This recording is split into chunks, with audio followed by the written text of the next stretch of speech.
आपसे कौन-कौन से क्वेश्चन पूछे जाते हैं। तो ऐसे हम 1 नहीं, 2 नहीं बल्कि ऐसे हम टोटल 10 क्वेश्चंस के बारे में डिस्कस करेंगे। अगर आपसे वो ये टॉप 3 चीज़ें पूछते हैं तो समझो आप इंटरव्यू में हायर्ड हो, आप इंटरव्यू क्रैक कर चुके हो और अगर ये नहीं बोलते हैं तो समझो कि आपका इंटरव्यू क्रैक नहीं हुआ है। सो प्लीज़ वीडियो लास्ट तक देखना और let's start this video. First question वो पूछते हैं कि tell me about yourself, अपने बारे में बताएं। सो प्लीज़ उस क्वेश्चन में अपनी कहानी मत बताने लगना कि मैंने ये किया है इस कॉलेज से ये वगैरह वगैरह, नहीं। आपको अपना नाम बताना है, आपको ग्राफिक डिज़ाइनिंग क्यों पसंद है वो बताना है। एंड थर्ड थिंग कि आपको ग्राफिक डिज़ाइनिंग में कौन कौन से एलिमेंट्स पसंद है, जैसे कि I really like to draw, I really like to create motion graphic, choose करा है क्यों पसंद है और उसके कौन से पर्टिकुलर एलिमेंट्स हैं जिसमें आप बहुत इंटरेस्टेड हो।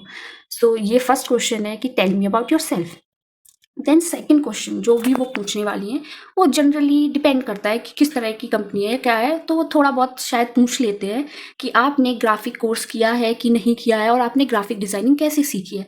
सो उसमें ज़्यादा लंबा आंसर नहीं देना है। अगर आपने ग्राफिक कोर्स नहीं किया है तो उनको सिंपली ये बोलना है कि जो भी मैंने मेरे आसपास रिसोर्सेज अवेलेबल थे उन सारी रिसोर्सेज में मैंने सारा उनका कंटेंट और कोर्स का स्ट्रक्चर देखा और मुझे लगा कि वो जो कंटेंट है वो कहीं ना कहीं प्रैक्टिकल फील्ड से एप्लीकेबल या मैच नहीं करता था, इसलिए मैंने मैंने ऑफलाइन सीखने की बजाय ऑनलाइन सीखा यूडेमी से, यूट्यूब से। सो उनको ऐसे बताना है कि हाँ आपको पता है कि ग्राफिक इंडस्ट्री क्या डिमांड करती है, आप ग्राफिक इंडस्ट्री की चॉइसेस के बारे में समझते हो, इससे उन्हें वो हो जाएगा। अगर आपने कोर्स करा हुआ है तो आप उस जगह का नाम ले सकते हो और बता सकते हो कि वो क्यों अच्छा था और आपने क्यों ज्वाइन करा। तो वो सेकंड चीज़ ये पूछेंगे कि आपने कोई इसमें कोर्स करा है कि नहीं करा है।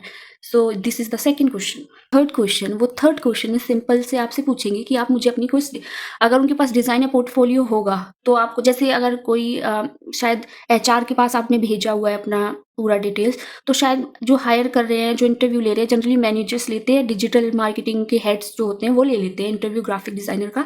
सो उनके पास शायद वो अवेलेबल ना हो या कुछ ना हो तो वो शायद कह सकते हैं कि अपनी डिज़ाइन दिखाओ, या फिर आपकी डिज़ाइन देख के उसमें से आपसे कुछ पूछ सकते हैं कि ये वाली जो डिज़ाइन है ये किस चीज़ से आपने इंस्पायर होकर बनाई, या इसमें आपने क्या सोचा था या कैसे बना, मतलब आपकी डिज़ाइनिंग के बारे में वो क्वेश्चन पूछने वाले हैं आपका पोर्टफोलियो देख के। और अगर उस पोर्टफोलियो में रील्स वगैरह होती हैं तो वो ज़्यादा चीज़ें उन लोगों को अट्रैक्ट करती हैं, क्योंकि आपको पता है रील का कंटेंट बहुत ज़्यादा बूम हो रहा है और उसकी रीच जो है वो हायर है। सोशल पोस्ट के मुकाबले रील्स ज़्यादा फायदेमंद हैं ब्रांड्स के लिए आज के टाइम में। सो अगर रील्स होंगी उस पोर्टफोलियो में तो वो बहुत ही ज़्यादा अच्छा होगा। जो वो फोर्थ क्वेश्चन पूछेंगे आपसे, फोर्थ एक तरीके से स्टेप देख लेते हैं, वो पूछेंगे तो नहीं, हम थोड़ा सा स्टेप समझ लेते हैं। लाइक वो आपसे ये पूछने वाले हैं कि आपने पहले कहीं काम किया है कि नहीं किया है, कोई फ्रीलांसिंग का एक्सपीरियंस है कि नहीं। अगर इंटर्नशिप, ये जो इंटर्नशिप क्वेश्चन है ये आपको 20 to 25 वाली जो सैलरी हो उसमें पूछी जा सकती है कि आपको इस टाइप की इंटर्नशिप से पहले कुछ एक्सपीरियंस है। तो अगर आपने किसी फ्रीलांसिंग के लिए काम किया था तो गलती से भी झूठ मत बोलना, सच बोलना कि किस ब्रांड के लिए किया था, कैसे किया था, क्योंकि अगर उन्हें लगा कि ये झूठ बोल रहा है तो वो इंटरव्यू वहीं ख़त्म हो सकता है। इसलिए अगर आपने इंटर्नशिप करी है या आपने पहले काम करा है, फ्रीलांसिंग करी हुई है, तो वो उसका वेबसाइट आपसे खुलवा के देखेंगे और पूछेंगे कि इसमें आपने क्या क्या किया था। तो प्लीज़ उसका ध्यान रखना, आपका एक्सपीरियंस जब वो पूछें तो उस जो फोर्थ क्वेश्चन हो रिलेटेड टू एक्सपीरियंस हो तो उसमें प्लीज़ थोड़ी ऑथेंटिसिटी रखना और सच्चाई रखना, वरना आप फंस जाओगे। देन जो फिफ्थ क्वेश्चन होने वाला है वो ये होने वाला है कि आप हमारी कंपनी के बारे में क्या जानते हो, कि मतलब आप यहाँ पे अप्लाई कर रहे हो तो हमारी कंपनी के बारे में इससे पहले आपने क्या पढ़ा है, क्या देखा है। सो आपको उनके बारे में बताने वाले हैं। तो इस क्वेश्चन में मैं भी फंस गई थी, क्योंकि मैंने कुछ एलिमेंट्स बताए, देन उसको उन्होंने सेम रिपीट करा और फिर मुझे थोड़ा सा कहीं ना कहीं क्रॉस चेक करने के लिए उन्होंने फिर बोला कि हम ये करते हैं कि नहीं करते। तो मुझे पता था कि वो ग्राफिक डिज़ाइनिंग करते हैं, पर मुझे ये नहीं पता था कि वो डिजिटल मार्केटिंग में भी हैं। मेरे से वो थोड़ी सी गलती हुई थी, तो उन्होंने फिर उसको क्रॉस चेक करा, पर ठीक है उन्होंने उसे माइंड नहीं करा। पर वो चाहते हैं कि आपको पता होना चाहिए कि जो उनकी कंपनी है वो पर्टिकुलरली क्या काम करने वाली है, क्या काम करती है, किस में इंटरेस्टेड है। सो ये सारा क्वेश्चन आपको उसमें उनको बताना पड़ेगा। तो कंपनी के बारे में पढ़ के जाना, उनकी वेबसाइट के बारे में आपको लिंक्डइन पे मिल जाएगा, उनका नाम सर्च करोगे। देन सेकेंड तरीका आपको उनकी वेबसाइट पे मिल जाएगा। वेबसाइट पे जाओ तो उनके ब्रांड्स जरूर देख लेना कि इससे पहले उन्होंने काम जो करा है वो किस तरह के ब्रांड के लिए करा है, हेल्थ के लिए, म्यूजिक के लिए, फैशन के लिए। सो ये देख के जाना, ठीक है। सिक्स्थ क्वेश्चन बोले तो सिक्स्थ क्वेश्चन में आपसे क्वेश्चन नहीं हो सकता जनरली। क्वेश्चन तो वो थोड़ा बेसिक आपके बारे में जान गए, अब जो होता है सबसे इम्पोर्टेंट स्टेप होता है, ये स्टेप आपकी बैंड बजा सकता है। वो होता है कि वो आपको प्रैक्टिकली बोलते हैं कि कोई डिज़ाइन बना के दिखाओ।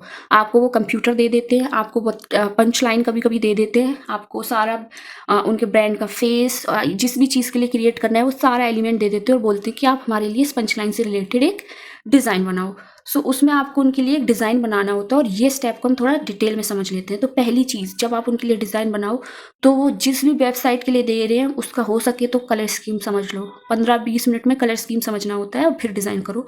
15 मिनट आप उसकी कलर स्कीम, वो किस तरह के काम में है, फैशन में है, म्यूज़िक में, हेल्थ में, डोमेस्टिक पेंट ब्रांड है, क्या है, तो वो समझ लो तो बहुत हेल्प हो जाएगी। तीसरा चीज़, वो किस तरह के फ़ॉन्ट्स यूज़ करते हैं।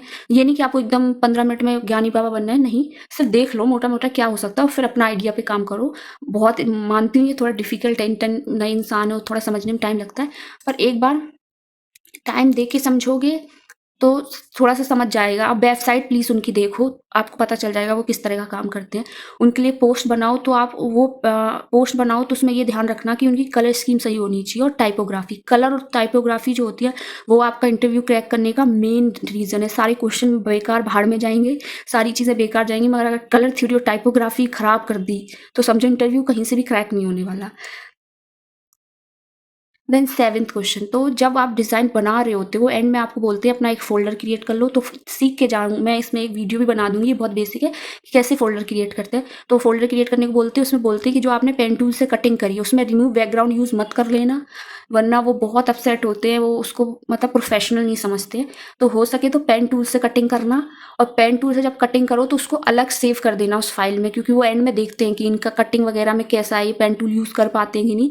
तो वो फाइल आपको सेव करनी होती है, आप जेपीजी में भी सेव करनी होती है, और जो कटिंग करी है वो सारा आपको पीएनजी में सेव करना होता है इस फ़ोल्डर के अंदर जो आपने फ़ोल्डर क्रिएट करा है। एंड आपको टाइम सिर्फ 2 घंटे या 1.5 घंटे में ये सारा कुछ करके उस फ़ोल्डर में डालना होता है। कोई एजेंसी या कोई कंपनी होगी वो बोलेगी इसमें मोशन भी डालो। सो वो काम बहुत डिफ़िकल्ट होता है, क्योंकि 2 घंटे में डिज़ाइन भी करो, कॉन्सेप्ट प्रिपेयर भी करो, और कहीं न कहीं आफ्टर इफ़ेक्ट भी यूज़ करना पड़ सकता है। आफ्टर इफ़ेक्ट नहीं तो प्रीमियर यूज़ करना पड़ सकता है।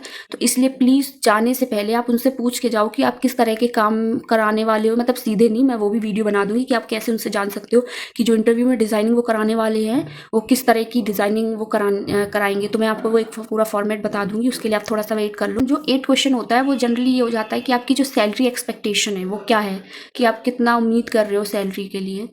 तो उसमें आपको अपनी रेंज बतानी होती है। कभी मत बता देना 10,000 चाहिए, 12 चाहिए, ऐसे मत बोलो, 5 का रेंज बोलना चाहिए।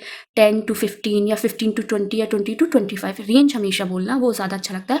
और आगे बोलना कि इसको नेगोशिएट कर सकते हैं, नेगोशिएबल है, और बोलना कि मुझे आपके साथ काम करने में ज़्यादा इंटरेस्ट है, तो प्लीज़ हम सैलरी के पॉइंट ऑफ व्यू से सोचने से ज़्यादा मुझे आपके साथ काम करने में इंटरेस्ट है, तो सैलरी इज़ नेगोशिएबल। तो उनको लगना चाहिए कि हाँ, आप उनके साथ काम करना चाहते हो, इंटरेस्टेड हो।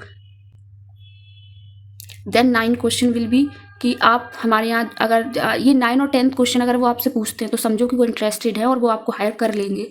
वो अगर आपसे पूछते हैं कि आप कब से ज्वाइन कर सकते हो, या आपको कोई ब्रेक तो नहीं चाहिए, या फिर आप लेट ज्वाइन करोगे, तो इसका मतलब समझो कि वो आपको कंसिडर कर रहे हैं इस जॉब के लिए। तो उसमें बताना होता है कि आप कब से ज्वाइन कर सकते हो, इमीडिएट ज्वाइन कर सकते हो या नेक्स्ट मंडे। जनरली मंडे से हायरिंग, वो मंडे को ही बुलाते हैं, अगर आप जिस भी दिन जाओ मंडे को बुलाते हैं ज्वाइन करने के लिए। सो ये क्वेश्चन पूछे तो समझो आपका 30-40% पक्का है कि वो आपको कंसिडर कर रही है।